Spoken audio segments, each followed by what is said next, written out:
നാമപ്രചാരണത്തിന് വേണ്ടി തന്നെ ജീവിതം തന്നെ മാറ്റിവെച്ച അഭേദാനന്ദ സ്വാമികളുടെ ജന്മനാട്ടിൽ തന്നെയാണ് ഈ ആശ്രമവും കുടികൊള്ളുന്നത്. നാമജപത്തിന് മാത്രം മുഖ്യത്വം കൊടുത്തുകൊണ്ട്, അതായത് കലിസന്ധരണ ഉപനിഷത്തിലെ ഹരേ രാമ രാമ രാമ ഹരേ ഹരി, ഹരേ കൃഷ്ണ കൃഷ്ണ കൃഷ്ണ ഹരേ ഹരി, ഹരേ രാമ രാമ രാമ ഹരേ ഹരേ, ഹരേ കൃഷ്ണ ഹരേ. അതുകൊണ്ട് തന്നെയാണ് നാരദ മഹർഷി കലിയുഗത്തിലെ ഏറ്റവും വലിയ ആയുധം എന്താണെന്ന് ബ്രഹ്മാവിനോട് ചോദിച്ചപ്പോൾ ആ മഹാഷോഡശ മന്ത്രം അദ്ദേഹം ഉപദേശിച്ചു കൊടുക്കുന്നതും.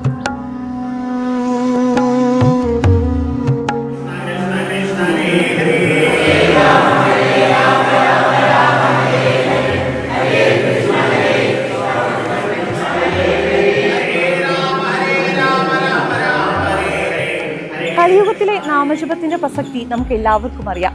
എന്നാൽ കേരളത്തിൽ നാമജപത്തെക്കുറിച്ച് വാനോളം എത്തിച്ച ശ്രീ അഭേദാനന്ദ സ്വാമികളുടെ ഒരു സാമീപ്യം ഈ ആശ്രമത്തിലുടനീളം നമുക്ക് അനുഭവിക്കാൻ സാധിക്കുന്നുണ്ട് എന്നുള്ളത് തന്നെയാണ്.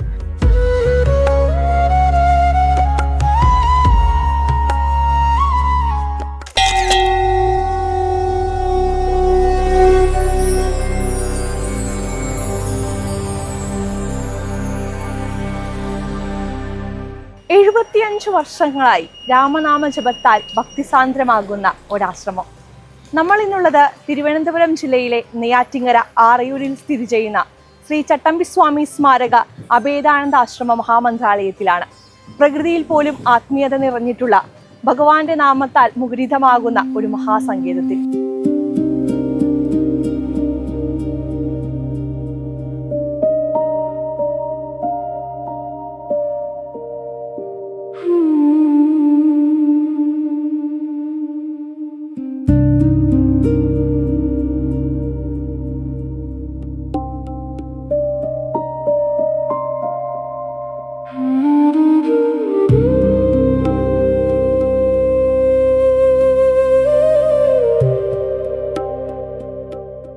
ഈ ആശ്രമത്തിൻ്റെ പേര് അഭേദാശ്രമം മഹാമന്ത്രാലയം എന്നാണ്.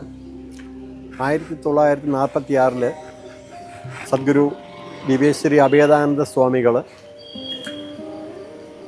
ഇവിടെ ഒരാശ്രമം, ചെറിയ രീതിയിൽ ഒരാശ്രമം പണിയുകയും നാമജപത്തിന് മാത്രം മുഖ്യത്വം കൊടുത്തുകൊണ്ട്, അതായത് കലിസന്ധരണ ഉപനിഷത്തിലെ ഹരേ രാമ രാമ രാമ ഹരേ ഹരി, ഹരേ കൃഷ്ണ കൃഷ്ണ കൃഷ്ണ ഹരേ ഹരി എന്ന മഹാമന്ത്ര ജപം അനസ്യൂതം നടന്നു പോകണം എന്നുള്ള ഒരു താല്പര്യം കൊണ്ടാണ് സ്വാമിജിയുടെ ഈ മഹാമന്ത്രാലയം സ്ഥാപിച്ചത്. ഇന്നേക്ക് 75ാം വാർഷികമാണ് നമ്മൾ ആഘോഷിക്കുന്നത്. നാമജപം തുടങ്ങിയിട്ട് 75 വർഷം. ഹരേ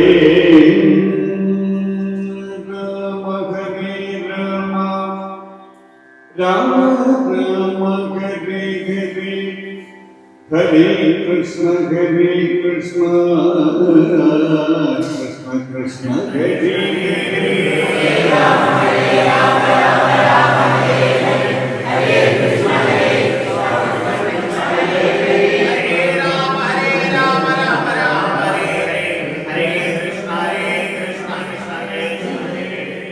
നാമപ്രചാരണത്തിന് വേണ്ടി തന്നെ ജീവിതം തന്നെ മാറ്റിവെച്ച അഭേദാനന്ദ സ്വാമികളുടെ ജന്മനാട്ടിൽ തന്നെയാണ് ഈ ആശ്രമവും കുടികൊള്ളുന്നത്. ഇവിടുത്തെ ഒരു ഏറ്റവും വലിയ പ്രത്യേകത എന്ന് പറയുന്നത് നാമജപത്തിനാണ് ഈ ആശ്രമം അത്രത്തോളം പ്രാധാന്യം കൊടുക്കുന്നത് എന്നുള്ളതാണ്. 1946 ഈ ആശ്രമം സ്ഥാപിക്കപ്പെടുന്നത്. അന്നു മുതൽ തന്നെ ഭക്തരിലേക്ക് കലിയുഗത്തിൻ്റെ ഏറ്റവും വലിയ ആയുധമായി നമ്മൾ കാണുന്ന നാമജപം എത്തിക്കുക എന്ന് പറയുന്ന ഒരു വലിയ ലക്ഷ്യമാണ് ഈ ആശ്രമം മുന്നോട്ട് വെക്കുന്നത്. ഈ ആശ്രമത്തിന്റെ ഭാഗമായി ഇവിടെ 3 ക്ഷേത്രങ്ങളുണ്ട്, ഒരു ഗോശാലയുണ്ട്, ഒപ്പം തന്നെ ഒരുപാട് കൃഷിയുമുണ്ട്.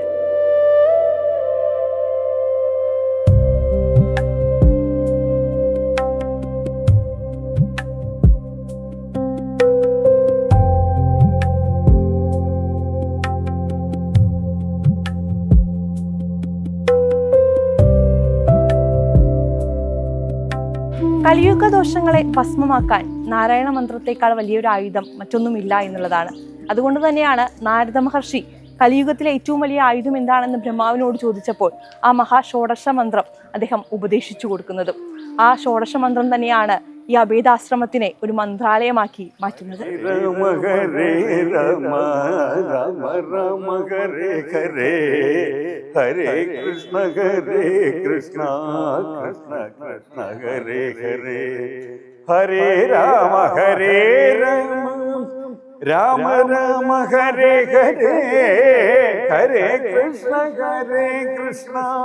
കൃഷ്ണ കൃഷ്ണ ഹരേ ഹരേ ഹരേ രാമ രാമ രാമ ഹരേ ഹരേ ഹരേ കൃഷ്ണ കൃഷ്ണ ഹരേ ഹരേ ഹരേ രാമ രാമ രാമ ഹരേ ഹരേ ഹരേ കൃഷ്ണ കൃഷ്ണ ഹരേ ഹരേ ഹരേ രാമ രാമ രാമ ഹരേ ഹരേ ഹരേ കൃഷ്ണ കൃഷ്ണ ഹരേ ഹരേ ഹരേ രാമ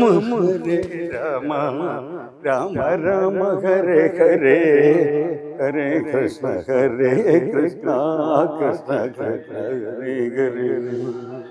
ഭഗവാനെ പ്രതിനിധാനം ചെയ്യുന്ന അഖണ്ഡ ദീപത്തെ ചുറ്റി ഹരേ രാമ രാമ രാമ ഹരേ ഹരേ ഹരേ കൃഷ്ണ കൃഷ്ണ കൃഷ്ണ ഹരേ ഹരേ എന്ന് പറയുന്ന മഹാഷോഡശ മന്ത്രം ഉരുവിട്ടുകൊണ്ട് തമ്പുരുവുമേന്തി നടക്കുന്ന ഒരു വ്യക്തിയുണ്ട്. ആ വ്യക്തിയെ നാരദ മഹർഷിയായിട്ടാണ് ഈ ആശ്രമത്തിൽ കണക്കാക്കുന്നത്. ആ വീണ വാങ്ങുമ്പോഴും അത് കൊടുക്കുമ്പോഴുമെല്ലാം അതുമായി ബന്ധപ്പെട്ട ആചാരങ്ങൾ ഈ ആശ്രമത്തിലേക്ക് എത്തുമ്പോൾ നമുക്ക് കാണാൻ സാധിക്കും. രാമ ഹരേ ഹരേ ഹരേ കൃഷ്ണ കൃഷ്ണ കൃഷ്ണ ഹരേ ഹരേ ഹരേ രാമ രാമ രാമ ഹരേ ഹരേ ഹരേ കൃഷ്ണ കൃഷ്ണ. ഇപ്പോൾ 75ാമത് വാർഷികമാണ് ആഘോഷിക്കുന്നത്. അപ്പോൾ ഈ നാമജപത്തിൻ്റെ സങ്കല്പം തന്നെ, അതായത് ഒരാൾ തമ്പുരു വേറൊരാളിൽ നിന്നും ഏറ്റുവാങ്ങുമ്പോൾ ഈ നാമം ജപിച്ചുകൊണ്ടിരിക്കുന്ന ആൾ നാരദൻ എന്നാണ് സങ്കല്പം. നാരദനാണ് 24 മണിക്കൂറും അദ്ദേഹത്തിൻ്റെ നാവിലാണ് വാസ്തവത്തിൽ 24 മണിക്കൂറും നാമം വഴങ്ങി ഇങ്ങനെ ലോകം ചുറ്റി സഞ്ചരിക്കുന്നു. അപ്പോൾ നിലവിളക്ക് എന്ന സങ്കല്പമേ അതാണ്, ലോകമാണ്. നമ്മളും അതാണ് ചെയ്യുന്നത്. നിലവിളക്കിൽ ഭഗവാനെ ആവാഹിച്ച് പൂജ ചെയ്യുന്നുണ്ട്. അതിൽ ആ ഭഗവാനെ ചുറ്റിക്കൊണ്ട്, അല്ല വെറും നിലവിളക്കല്ല, ഭഗവാനെ ചുറ്റിക്കൊണ്ട്, ഭഗവാൻ എന്ന് പറയുമ്പോൾ ഈ എന്താ പറയാം നമ്മുടെ ലോകമാണ്. ലോകത്തിനെ ചുറ്റിക്കൊണ്ടാണ് നമ്മൾ ഈ 1 മണിക്കൂർ നേരമാണ് ഒരാൾ നാമം ജപിക്കുന്നത്. അപ്പോൾ അയാൾ നാമം ജപിച്ചു വരുന്നു. അടുത്തൊരാൾ ജപിക്കുമ്പോൾ അദ്ദേഹത്തിനെ നാരദനാണെന്ന് സങ്കല്പിച്ചുകൊണ്ട് നമസ്കരിക്കുന്നു. നമസ്കരിച്ച് ആ തമ്പുരുവിനെ തൊട്ടുകൊണ്ട് വാങ്ങുന്നു. അദ്ദേഹം പ്രദക്ഷിണം ചെയ്യുന്നു. അങ്ങനെ 24 മണിക്കൂർ ഇടതടവില്ലാതെയാണ് ഈ 75 വർഷമായിട്ട് നാമജപം നടന്നുകൊണ്ടിരിക്കുന്നത്. ഇപ്പം അതിന് പുറമേതാ ഇപ്പോൾ നടക്കാൻ പോകുന്നതും നാമജപം മാത്രമാണ്. ഈ ഇന്ന് വൈകുന്നേരം വരെ ഈ നാമജപ മഹാമന്ത്രം ജപിക്കും. നാമവേദിയിൽ അമ്മമാരെല്ലാം അർച്ചന നടത്തും. അങ്ങനെയാണ് ഇന്നത്തെ പരിപാടി നമ്മളിവിടെ ആസൂത്രണം ചെയ്തിട്ടുള്ളത്. എല്ലാം ഇവിടെ എന്തും നമ്മളെ പരിപാടി നടന്നാലും നാമജപം മാത്രമല്ലാതെ മറ്റുള്ള കലാപരിപാടികളൊന്നും ഇല്ലാത്തൊന്നുമില്ല. എല്ലാം സംഗീതങ്ങൾ, ഭജന, നാമജപം ഇങ്ങനത്തെ മാത്രങ്ങളേ ഉള്ളൂ. അതിലേക്ക് വേണ്ടി മാത്രം സ്വാമിജി അങ്ങനെ ഒരു സ്ഥാപനം, അതായത് നമുക്ക് വേണ്ടി എന്തിനാ പറയാം. അപ്പം ഇവിടെ ആളുകളെല്ലാം വരണം എന്തിനെന്ന് പറഞ്ഞാൽ നാമം ജപിക്കാൻ വേണ്ടി മാത്രമാണ്. ഇപ്പം നമ്മളെ പരിസരത്തിന് തന്നെ ഏകദേശം ഒരു 10-12 ആളുകൾ ദിവസവും വന്ന് നാമം ജപിക്കുന്നുണ്ട്.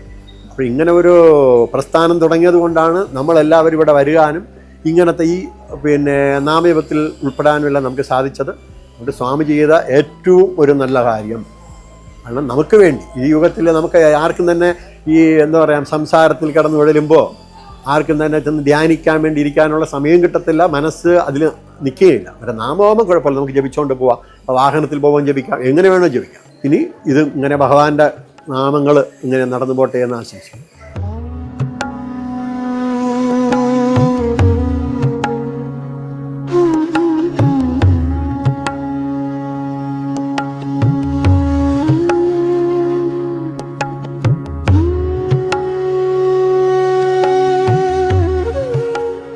അഭേദാശ്രമത്തിലേക്ക് എത്തുമ്പോൾ നമ്മൾ ഇവിടെ കൂടെ നടക്കുമ്പോൾ നമുക്കിവിടെ ഒരുപാട് ചെറിയ ചെറിയ വീടുകൾ കാണാൻ സാധിക്കും. കേരളത്തിൻ്റെ വിവിധ ഭാഗങ്ങളിൽ നിന്നും അല്ലെങ്കിൽ ഭാരതത്തിൻ്റെ വിവിധ ഭാഗങ്ങളിലൊക്കെ ഉള്ള സ്വാമിജിയുടെ ഭക്തർ വന്ന് കെട്ടുന്ന വീടുകളാണ് ഇത്. അവിടെ അവർ താമസിക്കാറുണ്ട്. ശേഷം അവർ പോയതിന് ശേഷം ഇവിടെ ആശ്രമത്തിലേക്ക് എത്തുന്നവരാണ് ഈ വീടുകളിൽ താമസിക്കുന്നത്. എനിക്ക് പുറകിൽ നിങ്ങളിപ്പോൾ ഈ കാണുന്ന ഈ കാർത്തിക എന്ന് പറയുന്ന വീട്, ഇവിടെ താമസിക്കുന്നത് സ്വാമിജിക്ക് അത്രയും പ്രിയപ്പെട്ട ഒരാളാണ്. മൈഥിലി അമ്മ. മൈഥിലി അമ്മയ്ക്ക് ഇപ്പോൾ 96 വയസ്സോളം ഉണ്ട്. അമ്മ സ്വാമിജി ഉണ്ടായിരുന്ന കാലഘട്ടത്തിൽ സ്വാമിജിയെ പരിചരിച്ചിരുന്ന ഒരു അമ്മയാണ്. അമ്മയുടെ വാക്കുകൾ കൂടി നമുക്കൊന്ന് കേൾക്കാം.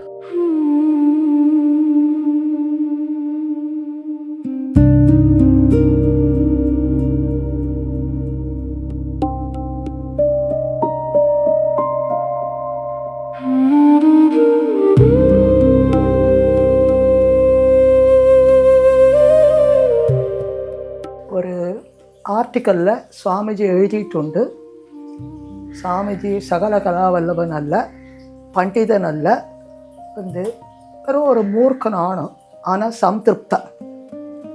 எந்த காரணம், நாமமும் நாமியும் ஒன்றுன்னு அறியா. இந்த நாம ஜபத்துக்கு விஸ்வாசம் தவிர வேறு ஒரு குவாலிஃபிகேஷனும் அவசியம் இல்லை. இந்த நாம ஜபம் கொண்டு மாத்திரம் பாரமார்த்திக ലക്ഷ്യത്തെ നമുക്ക് അടയാൻ പറ്റും. ഇത് ഇവൻ്റെ അനുഭവ ഉണ്മ. അതാണ് തൃപ്തനിവൻ.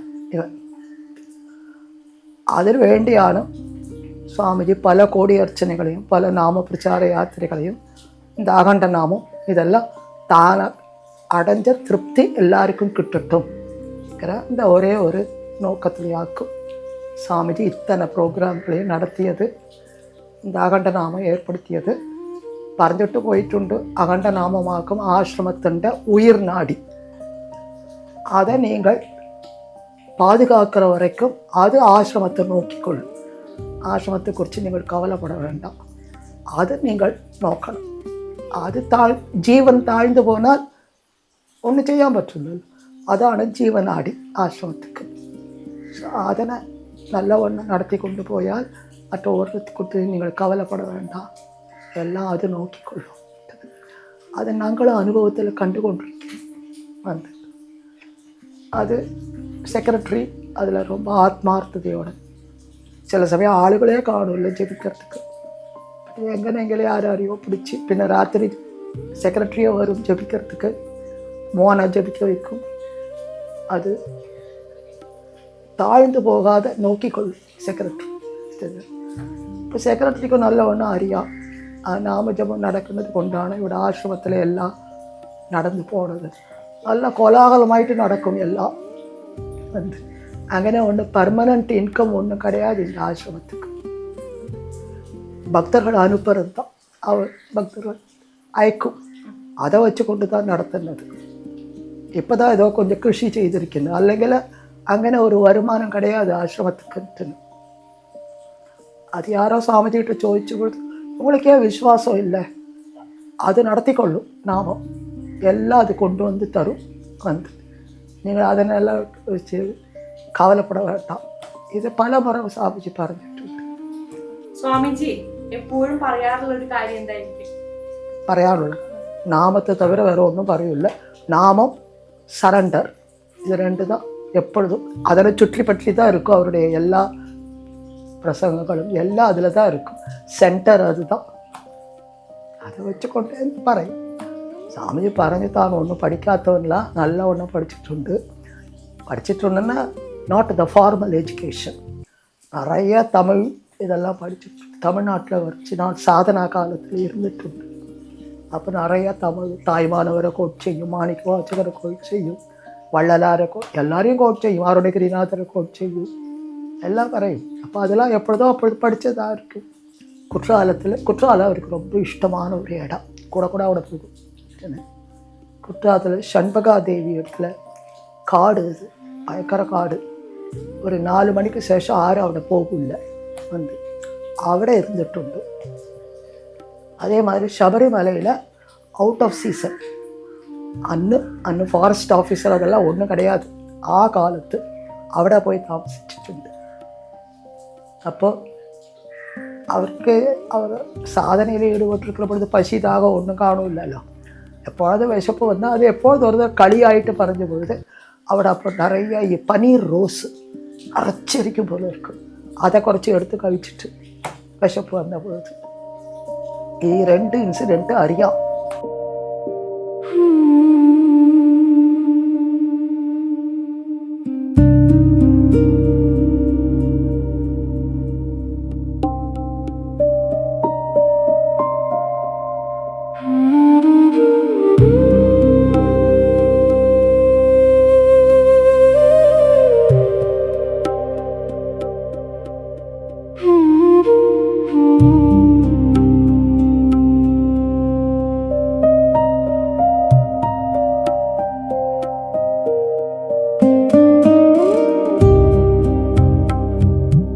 ആശ്രമത്തിലുള്ള ശിവക്ഷേത്രമാണ് ഇത്. ഇത് ശരിക്കും പറഞ്ഞാൽ സ്വാമിജിയുടെ ശിഷ്യനായിട്ടുള്ള ഹരിശരണ ഭാരതിയുടെ സമാധി കൂടിയാണ്. അവിടെ സ്വാമിജി തന്നെയാണ് ഈ ക്ഷേത്രത്തിൽ ശിവലിംഗം പ്രതിഷ്ഠിച്ചത് എന്നുള്ളതാണ് ഏറ്റവും വലിയ പ്രത്യേകത എന്ന് പറയുന്നത്. ഒപ്പം തന്നെ ഒരു രാധാകൃഷ്ണ പ്രതിഷ്ഠ കൂടി ഈ ക്ഷേത്രത്തിന്റെ ഭാഗമായിട്ട് ഇവിടെ ഉണ്ട്.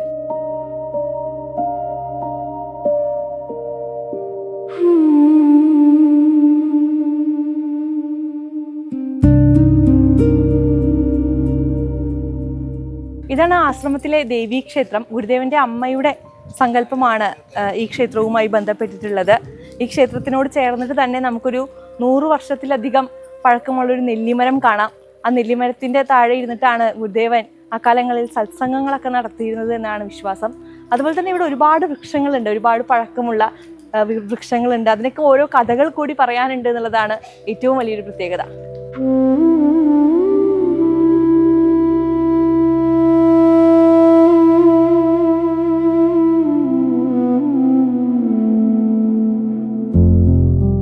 മഹാമേരു, ഇത് 9 ദേവിമാരെയും മഹാമേരുവിൽ പൂജിക്കാമെന്നാണ് അതിൻ്റെ താന്ത്രികമായ വശം.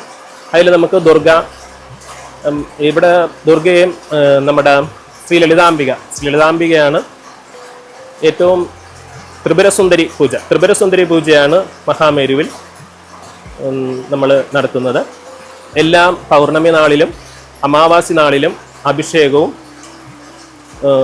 പൂജയും വർഷങ്ങളായിട്ട് തന്നെ നടന്നു വരുന്നതാണ്. പിന്നെ സ്വാമിജിയുടെ നക്ഷത്രമായ വിശാഖ നക്ഷത്രത്തിലും അഭിഷേകവും പൂജയും നടക്കുന്നതാണ്.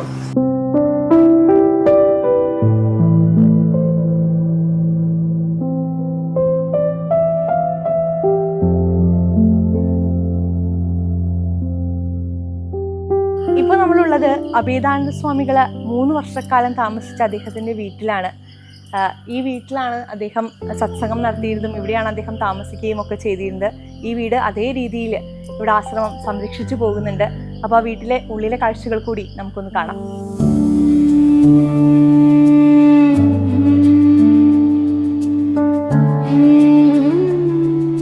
ഗുരുദേവ മന്ദിരത്തിലേക്ക് നമ്മൾ കയറി ചെല്ലുമ്പോൾ തന്നെ നമുക്ക് കാണാൻ സാധിക്കുന്നത് സ്വാമിജി സത്സംഗങ്ങൾ നടത്തിയിരുന്ന സ്വാമിജിയുടെ മുറിയാണ്. ഈ മുറിയിൽ ഈ വെളിച്ചം അണയാറില്ല.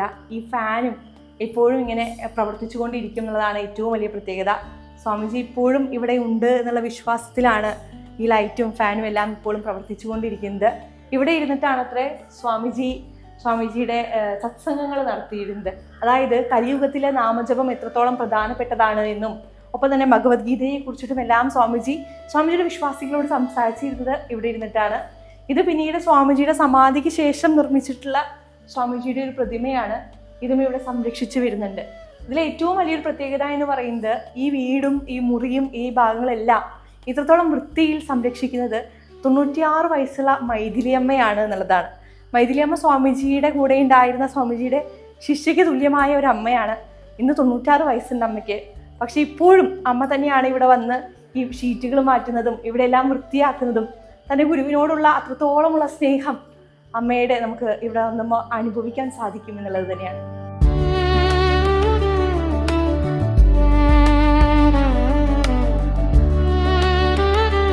അപ്പൊ ഇവിടെയാണ് സ്വാമിജിയുടെ മുറിയിൽ താമസിച്ചിരുന്നത്. ഇതിനകത്താണ്. ഇവിടെ നമ്മൾ സ്വാമിജിയുടേതായിട്ടുള്ള എന്തൊക്കെയാണ് നമ്മൾ സംരക്ഷിച്ചിരിക്കുന്നത്? സ്വാമിജി ഉപയോഗിച്ചിരുന്നതെല്ലാം ഉണ്ട്. കട്ടിലുണ്ട്. സ്വാമിജി ഇതെല്ലാം സ്വാമിജി ഉപയോഗിച്ചത് തന്നെ. ഇതെല്ലാം ഇതിൽ വെച്ചിരിക്കുന്ന അലമാരകൾ, ഈ സാധനങ്ങൾ, കമണ്ടലും എല്ലാം ഗുരുനാഥൻ്റെ തന്നെ. അതുപോലെ അന്ന് ഉണ്ടായിരുന്ന തന്നെ സ്വാമിജി ഉപയോഗിച്ച സ്റ്റവ്, അത്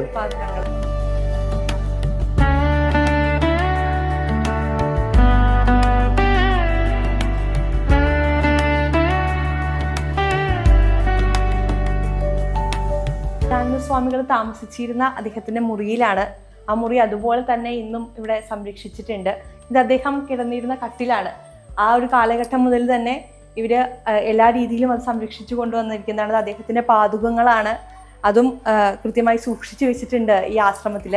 അപ്പോൾ സ്വാമിജിയുടെ ഒരു പ്രസൻസ് നമുക്ക് ഈ ആശ്രമത്തിൽ എത്തുമ്പോൾ കൃത്യമായി അനുഭവിക്കാൻ സാധിക്കുന്നുണ്ട് എന്നുള്ളതാണ്. ഇത് അദ്ദേഹം ഉപയോഗിച്ചിരുന്ന ചാരുകസാരയാണ്. ഒപ്പം തന്നെ അദ്ദേഹം ഭക്ഷണം കഴിക്കാനും കാര്യങ്ങൾക്ക് വേണ്ടി ഉപയോഗിച്ചിരുന്ന ടേബിളും കസാരയും ഇവിടെ അതുപോലെ തന്നെ അവർ സൂക്ഷിച്ചിട്ടുണ്ട്. അദ്ദേഹം പാകം ചെയ്യാൻ വേണ്ടിയിട്ട് ഉപയോഗിച്ചിരുന്ന ഹീറ്റർ നമുക്കിവിടെ കാണാൻ സാധിക്കും. അന്നത്തെ കാലത്ത് ഉണ്ടായിരുന്ന ടെക്നോളജിയുമായി ബന്ധപ്പെട്ട്, നമ്മുടെ ഇന്നത്തെ കാലത്ത് ഈ ഹീറ്റർ ഒന്നും ഇങ്ങനെ ആയിരിക്കില്ല, പക്ഷെ അന്നത്തെ ആ ഒരു സംവിധാനങ്ങളാണ് ഇത്. ഒപ്പം തന്നെ അതിൻ്റെ പാത്രങ്ങൾ, അന്ന് ഉപയോഗിച്ചിരുന്ന, പാകം ചെയ്യാൻ വേണ്ടി ഉപയോഗിച്ചിരുന്ന പാത്രം, സ്റ്റീൽ പാത്രങ്ങളൊക്കെ ഇവിടെ ഷെൽഫിൽ വെച്ചിട്ടുണ്ട്. ഒരു മൺകൂജയുണ്ട്, വെള്ളം നിറച്ച് വെച്ചിരുന്ന ഒരു മൺകൂജ നമുക്കിവിടെ കാണാം.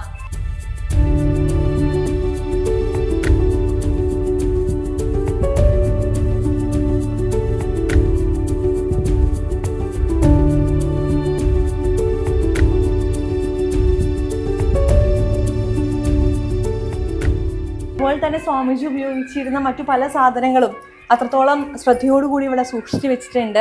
അങ്ങനെ കുറച്ച് സാധനങ്ങൾ കൂടി നമുക്ക് പരിചയപ്പെടാം. ഇത് സ്വാമിജി ഭക്ഷണം കഴിക്കാനും ഭിക്ഷ എടുക്കാനൊക്കെ പോയിരുന്ന സമയത്ത് ഉപയോഗിച്ചിരുന്ന പാത്രമാണ്. നമ്മൾ ഈ അഘോരികളെ തലയൂട്ടി കൊണ്ട് നടക്കുന്നത് പോലെ സ്വാമിജി ഉപയോഗിച്ചിരുന്നത് ഈ ഒരു പാത്രമാണ്. ഇത് ഒരു ചുരക്ക എന്ന് പറയുന്ന ഒരു പഴത്തിൻ്റെ തോടാണ്. അപ്പോൾ അതിനെ ഉണക്കിയിട്ട് ഇങ്ങനെ ആക്കുന്നതാണ്. ആ പാത്രമാണ് ഇത്ര സ്വാമിജി ഉപയോഗിച്ചിരുന്നത്. അത് ഇന്ന് ഇവിടെ പ്രിസർവ് ചെയ്ത് വെച്ചിട്ടുണ്ട്. ഒപ്പം തന്നെ സ്വാമിജി ഭസ്മം എടുത്തിരുന്ന പാത്രം, ഇത് ചിരട്ട കൊണ്ട് ഉണ്ടാക്കിയിട്ടുള്ള പാത്രമാണ്. അപ്പോൾ ഇതിൽ നിന്നാണ് സ്വാമിജി ഭസ്മം ഉപയോഗിച്ചിരുന്നത്. ആ പാത്രവും ഇവിടെ സംരക്ഷിച്ച് വെച്ചിട്ടുണ്ട്. അതുപോലെ മരം കൊണ്ടുള്ള ഒരു കമണ്ടലൂടി നമുക്കിവിടെ കാണാം. ഈ വെള്ളം സ്റ്റോർ ചെയ്യാനൊക്കെ വേണ്ടിയിട്ട് അന്നത്തെ കാലത്ത് ഉപയോഗിച്ചിരുന്നതാണ്. അപ്പോൾ അതും ഇത് സ്വാമിജി ഉപയോഗിച്ചിരുന്നത് ഇവിടെ എടുത്തു വെച്ചിട്ടുണ്ട്. അങ്ങനെ സ്വാമിജിയുടെ വിഷറി ഉണ്ട്. ആ ഒരു കാലഘട്ടത്തിൽ സ്വാമിജി ഉപയോഗിച്ചിരുന്ന വിഷറിയാണിത്.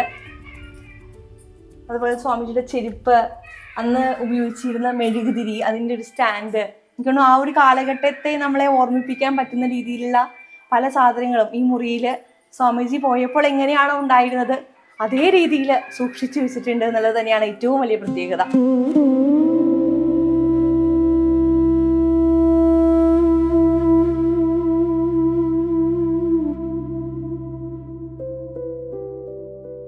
അവസാന ഘട്ടങ്ങളിൽ ഗുരുദേവൻ ഇവിടെ നിന്ന് എല്ലാ ആൾക്കാരെയും വിളിച്ചിട്ട്, ഇവിടെയുള്ള ശിഷ്യന്മാരെ മൊത്തം വിളിച്ചിട്ട് ഓരോ വെള്ളിത്തൊട്ട് കൊടുത്ത ശേഷം ഗുരുദേവൻ ഇവിടുന്ന് പോയി എന്നാണ് പറയുന്നത്.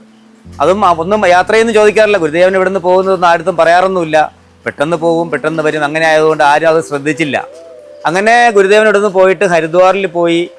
പിന്നെ ദിവസങ്ങളിൽ അന്ന് ഫോണും മറ്റു കാര്യങ്ങളൊന്നുമില്ല. അറിയുന്നു ഗുരുദേവൻ അവിടെ സമാധിയായി എന്നുള്ള വാർത്തയാണ് അറിയുന്നത്. അങ്ങനെ ജലസമാധിയായിരുന്നു, ഗംഗയിൽ പോയിട്ട് ജലസമാധിയായിരുന്നു. ഇപ്പോൾ ഗുരുദേവൻ നേരത്തെ തന്നെ പറഞ്ഞിട്ടുണ്ടായിരുന്നു, അദ്ദേഹത്തിൻ്റെ സമാധിക്ക് ശേഷം പ്രബോധാനന്ദ സ്വാമിജി അദ്ദേഹം ഈ മഠത്തിൻ്റെ, ഈ ആശ്രമത്തിൻ്റെ കാര്യങ്ങൾ നോക്കുമെന്ന് പറഞ്ഞിട്ടുണ്ടായിരുന്നു. അങ്ങനെ രണ്ടാമത്തെ ആശ്രമത്തിൻ്റെ പ്രസിഡൻ്റായിട്ട് അല്ലെങ്കിൽ മഠാധിപതിയായിട്ട് പ്രബോധാനന്ദ സ്വാമിജിയാണ് ഈ ആശ്രമത്തിൻ്റെ കാര്യങ്ങൾ നോക്കി നടത്തിയിരുന്നത്. പ്രബോധാനന്ദ സ്വാമിക്ക് ശേഷം ഭജനാനന്ദ സ്വാമി, അതും അഭേദാനന്ദ സ്വാമിജിയുടെ ശിഷ്യൻ തന്നെയാണ്. അദ്ദേഹം നല്ല രീതിയിൽ ഭജന പാടും. അങ്ങനെ ആ ഭജനയിൽ മുഴുകിയിരുന്നത് കൊണ്ടാണ് ബ്രഹ്മചാരിയായിട്ടുള്ള അദ്ദേഹത്തിന് ഭജനാനന്ദ സ്വാമിജി എന്ന പേര് ഗുരുദേവൻ നൽകുകയും പിന്നെ പ്രബോധാനന്ദ സ്വാമിജിക്ക് ശേഷം ഭജനാനന്ദ സ്വാമി ഈ ആശ്രമത്തിൻ്റെ മഠാധിപതിയായി.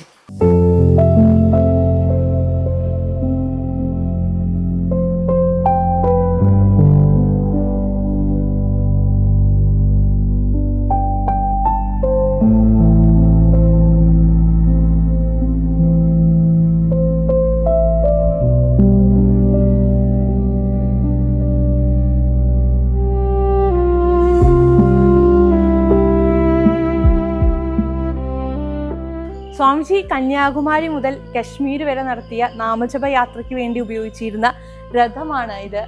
ഈ രഥവും കൊണ്ടാണ് സ്വാമിജിയും ശിഷ്യന്മാരും കന്യാകുമാരി മുതൽ കശ്മീർ വരെ നാമജപത്തിന്റെ പ്രാധാന്യം ആളുകളിലേക്ക് എത്തിക്കുന്നതിന് വേണ്ടിയിട്ട് പദയാത്ര നടത്തിയത്.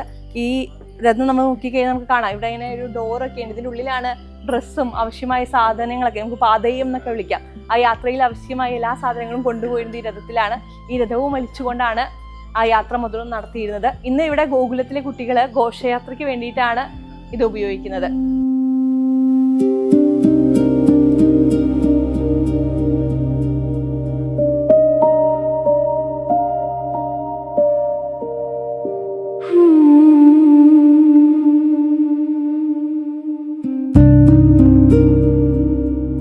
കലിയുഗത്തിലെ നാമജപത്തിന്റെ പ്രസക്തി നമുക്ക് എല്ലാവർക്കും അറിയാം.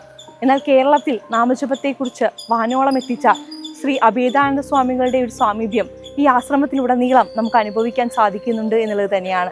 അത് അനുഭവിച്ചറിയാൻ ജീവിതത്തിൽ ഒരിക്കലെങ്കിലും ഈ ആറയൂരിൽ സ്ഥിതി ചെയ്യുന്ന അഭേദാനന്ദ ആശ്രമത്തിലേക്ക് എത്താൻ ശ്രമിക്കുക. നമസ്തേ.